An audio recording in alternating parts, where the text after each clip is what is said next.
Greetings on this Earth Day 2020. To honor the occasion, I will read a few of my poems which are pertinent, and they've been featured in literary magazines around the country this year. And the first one I'll read is called Palisades, and this is from the Adelaide Literary Journal and their best of 2019 poems. Palisades. So high on the escarpment above the Hudson, I felt the draft of the peregrine, its predatory plunge through the cold air, fearless god of the turquoise sky, and marveled under the watch of the wary skink that explored the crags for a pool of sunlight. All day I wandered among the soft voices of nascent leaves and silent stones left by a forgotten glacier. The antiphon of sparrows, the drone of the bumblebee as it propagated yawning blossoms with golden dust from its haunches. Across my path, the drift of a mottled snake, the dash of a chipmunk, and 100 hidden eyes in the bush, until the migrating sun vanished beneath the bridge, and I returned to the gray streets, as if that were life. And recently, I had a poem featured in an anthology entitled Undeniable. And it says 52 authors and writers respond to climate change. This is called Extinction 2, simply because I have another poem entitled Extinction. Extinction 2. What will be missed? Already the Tasmanian wolf stares at me with her glass eyes, dwarfed by the frames of behemoths long past, almost unnoticed in a transparent cell. And what of the ghost bat and his golden wings asleep in a green tent, dreams of the rare fig that sustains, or the toxic toad freed from its liquid chrysalis, drops fully formed from the odd frond into the rushing stream, becomes a song of desire that fills the cloud forest with sadness. And what of the orchid's vampiric beauty that drives it to its demise, a fragrant spirit wasted on the ignorant air? And the entire progression of life brought to a halt by avarice or catastrophe. When all those eyes have vanished, who will be our witness?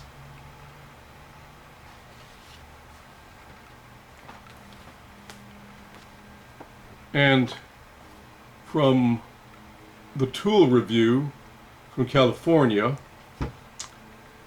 one entitled, I Long for Clawfoot Tubs. I long for clawfoot tubs, for rotary phones chained to the wall, unable to follow me. Books that open like wings from fragrant leather bindings and gold-singed leaves. Shadows of words that flow from a pregnant nib. The atoms of linseed and midnight oil. Crystal diodes fading in the deep night. Distant voices gathered from the stratosphere, silver spines reaping minute furrows, threshing song through a cone. The sweetness of horsehair over sinew, a clear voice in a vast dome. The loving kindness of the chef, and the patience of the vintner, blood-red wine sleeping in casks.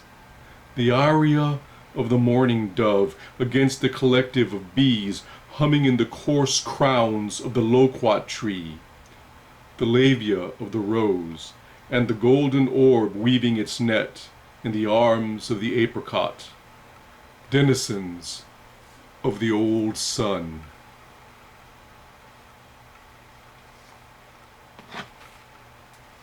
And from Massachusetts, Paperbark, literary magazine which deals with environmental issues, and this issue is entitled Resilience. The first poem from the collection is called Meditations on the Trilobite. What portent in the artifact I cradle in my hand? It ruled the ancient ocean floor unknowingly with sheer numbers until it expired in the Permian, suddenly cast in stone by a Medusan glare. The plurae still distinct, the compound eyes, long blinded, seem to stare at me even now as continents of ice fall into the sea again. The past and future teeter on a fragile axis as an ignorant brood tips the scales toward the abyss. For all our artifice, are we to be stewards of this wandering rock, or an infestation that must vanish so that life, frail and resilient, must mend itself? A little dour, but really a tremendous concern. The second one they included is called Trout. A length of cane, strung and baited with the suffering earthworm. I tease the depth with subtle strokes, but the fish is coy, makes tentative passes, perhaps schooled by scars she earned chasing the flash of spinners, barbed minnows, the occasional fly. With each escape growing savvy and savory. I wait for the cork to blink in the still water, but she steals the prize, so I enlist another night crawler from the sawdust, form it into a writhing jay, and try again. Time after time she vexes me until rings betray her, and I strike with my wrist at the point of attack. The rod arches like a bow, and we are bound together by the note it sings. I feel her resolve as she pulls me into her world.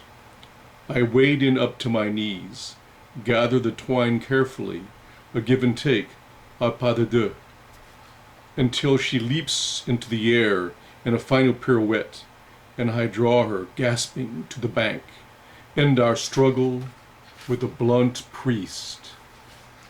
I cannot absolve the cruelty of hunger any more than she. Lovingly I tune my blade on a stone and slice her head just below the gills, then gracefully up her stomach, free the entrails and the delicate roe, her heart still swimming as I separate the pink flesh from the spines, gently wash her and into the waiting iron, where she spits at me in a final act of defiance.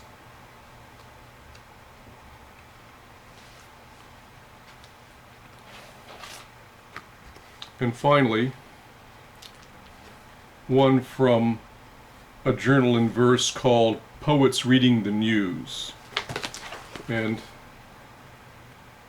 they actually had me read this for the website, but I'll read it again.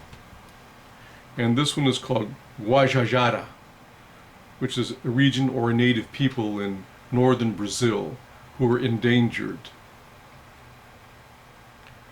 Guardians of the forest, of the vine-embraced ceiba and enormous ferns, delicate orchids and carnivorous blossoms, the macaw and the toucan, the chorus of diminutive frogs and the stalking jaguar. Fires and herds encroach, invasion of the consumer in the indigenous realm. The secreted Awaguaja retreat with their blowguns into the diminishing thicket, away from illegal loggers and miners. The protector, Paulo Paulino, his bark-colored face painted with dreams, makes his rounds to be sure all is well, but ambushed by thugs, slain in the mud, beneath the accusation of the howler monkeys. So as the years pass, we must endeavor to protect that which is most precious to all.